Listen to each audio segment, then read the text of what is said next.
अस्सलाम वालेकुम। तो स्टूडेंट आज बात करते हैं हम उम्मुल क्यूरा यूनिवर्सिटी सऊदी अरेबिया में।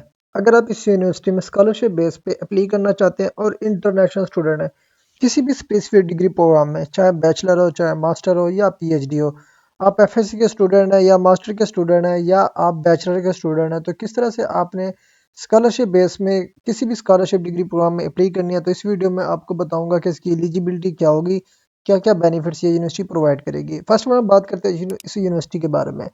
ये यूनिवर्सिटी जो है ना, एक टॉप पब्लिक यूनिवर्सिटी है सऊदी अरेबिया की। ठीक है जी। इसमें ये जो लोकेटेड है, ये मक्का में लोकेटेड है। ये यूनिवर्सिटी मीन के मक्का में लोकेटेड है। और इसमें जो आप अप्लाई करना चाहते हैं, तो कि इसमें गर्ल्स भी अप्लाई कर सकते हैं, नहीं कर सकती। ठीक है जी। तो इसमें जो है ना, इसका सेकंड कैंपस है। ठीक है जी, जो कि deanship of university studies for girls. ठीक है जी, and the building and facilities of its college and the new third campus is located in Al Abdia. Mean कि इस यूनिवर्सिटी में फीमेल भी अप्लाई करना चाहें तो अप्लाई कर सकती हैं। ठीक है जी। मीन के मेल भी अप्लाई कर सकते हैं, फीमेल भी इस यूनिवर्सिटी में अप्लाई कर सकते हैं। तो उसके बाद जो है ना, बात करते हैं इस स्कॉलरशिप की एलिजिबिलिटी के बारे में कि अगर आप इस यूनिवर्सिटी में अप्लाई करना चाहते हैं, इसकी एलिजिबिलिटी क्या होगी। तो जी फर्स्ट ऑफ ऑल यहाँ पे देखिए जी, जो भी स्टूडेंट्स में अप्लाई करना चाहता है, ठीक है जी, उसकी मिनिमम एज जो है ना 17 ईयर्स है। ठीक है जी।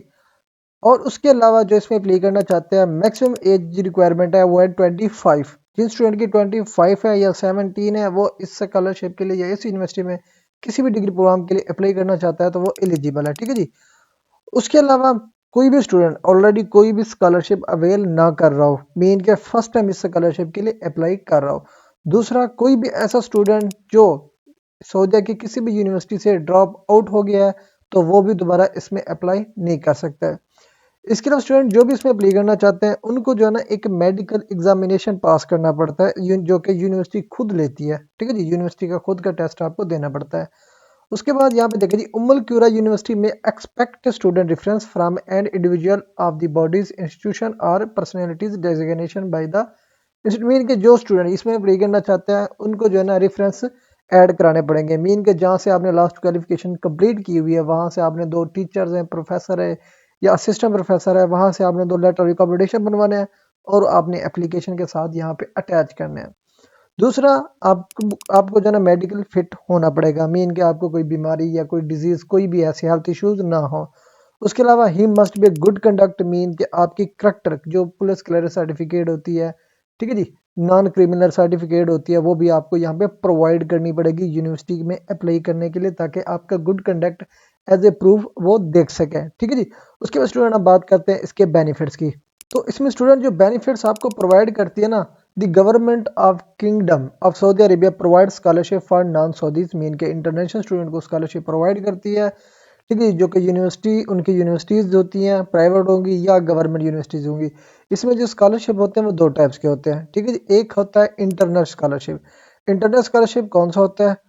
वो स्टूडेंट जो कि नॉन सऊदीज है, मीन के मतलब कि ऐसे स्टूडेंट जो वहाँ पे ऑलरेडी रह रहे हैं लेकिन उनकी नेशनैलिटी नहीं है, वो दोबारा अपनी, अब मीन के एक बैचलर का स्टूडेंट है, बैचलर वहाँ पे उसने कंप्लीट कर लिया है या लास्ट सेमेस्टर में है, फर्दर वो मास्टर डिग्री के लिए अप्लाई करना चाहते हैं इस यूनिवर्सिटी में, तो वो इंटरनल स्कॉलरशिप के लिए अप्लाई कर सकता है। ठीक है जी।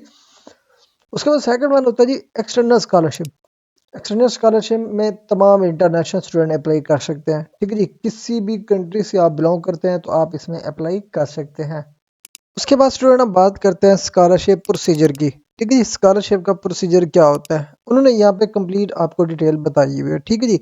मेन के आप स्कॉलरशिप के लिए अप्लाई करते हैं, अप्लाई करने के बाद आपकी शॉर्ट लिस्टिंग होती है, जो शॉर्ट लिस्टिंग के बाद जो स्टूडेंट नॉमिनी होती है, ठीक है जी, जो मतलब कि फाइनेंशियल गारंटी का नॉमिनी होता है, वो सिलेक्शन के बाद फिर आपका जो है ना एडमिशन रिसीव होने के बाद जो जो स्टूडेंट नॉमिनी होते हैं, उनका जो एडमिशन जो है ना अप्रूवल के लिए कहाँ जाता है, हेड ऑफ डिपार्टमेंट की तरफ से। मीन के हेड ऑफ डिपार्टमेंट जो होता है ना, वो फॉरवर्ड करता है एडमिशन अप्रूवल। ठीक है जी, जब वो ऑब्टेन करता है नॉमिनी की तरफ से। ठीक है जी।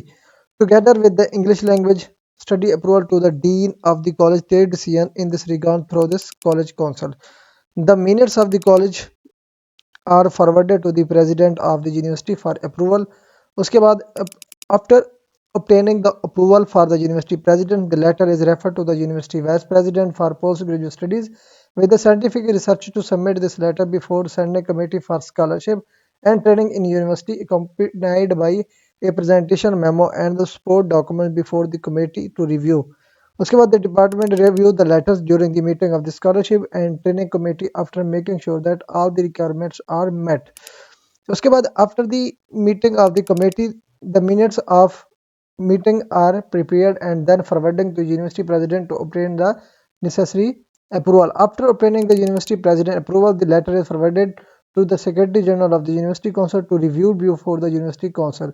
Upon the approval of University Council, the President of the University approves the nominee scholarship.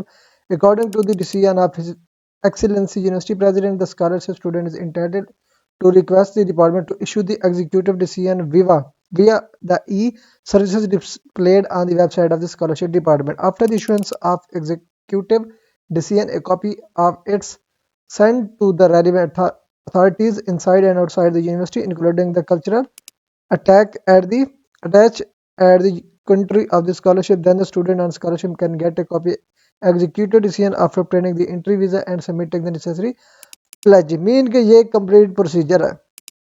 इसमें आपके जो डॉक्यूमेंट्स होते हैं उसकी रिव्यूइंग होती है, आपका वो प्रेसिडेंट करता है, फिर सेक्रेटरी करता है, फिर वाइस प्रेसिडेंट करता है, फिर यूनिवर्सिटी का वाइस प्रिंसिपल करता है। उसके बाद जब आपकी कंफर्मेशन होती है फिर लेटर इश्यूज होते हैं।